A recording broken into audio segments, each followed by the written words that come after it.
We know what we should do, we're just too afraid to do it. I hope you accept that higher call. You put this courage in service of something greater than yourself. I'm Ryan Holiday. I don't even know about Stoic philosophy. I've been lucky enough to speak all over the world to the NBA, the NFL, special forces, and sitting senators and places. Courage is one of the 4 Stoic virtues. We call these the cardinal virtues because it comes from the Latin word cardos, which means hinge. These are pivotal things upon which the good life hinges. C.S. Lewis says, courage is all the other virtues at the testing point. But what is courage? Some people say that there's 2 kinds of courage. There's moral courage and physical courage.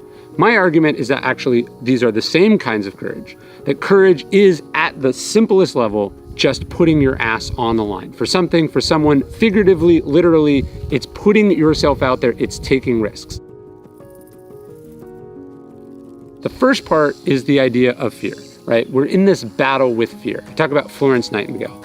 Florence Nightingale, for 16 years, ignores this call. It comes from God, it comes from her inner genius or spirit, but it says you need to be of service. She comes from a rich family, her parents don't want her to do this, and she rejects the call, right? We talk about the hero's journey. She rejects the call to courage, to greatness for 16 years. Finally, the call says, are you gonna let what other people think deter you from my service?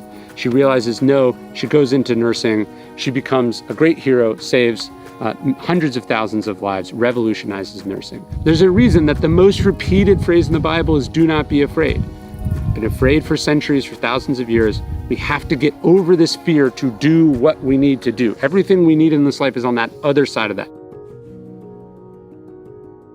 Then courage. Courage is when you get over fear. It's the triumph over fear. It's pushing through that fear, to put yourself out there, to go. It's to break through and do that courageous, scary thing. And we all know every great thing was scary at first. No one said, oh, that's an amazing idea, you should absolutely do it. They said, don't do it, it's not gonna work.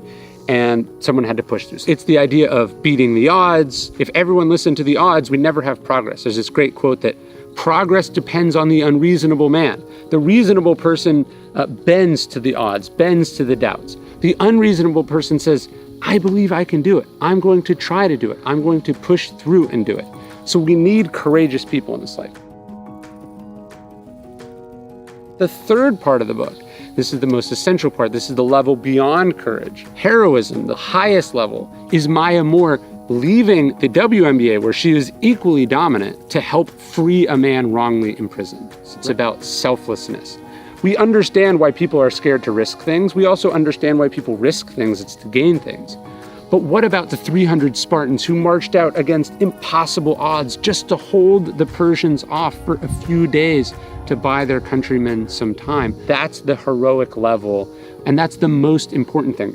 The bravery in those few seconds is great, but what about the bravery when the person knows they're not even going to get to experience the benefits of that bravery? So I see courage then as that kind of 3-part process. First, the battle with fear. Second, the struggle to be courageous. And then finally, the call to this higher level, this transcendent level. That's where we're trying to get. That's the concept of the new book. It's the first in my 4 Virtues series. I hope that's a taste for you.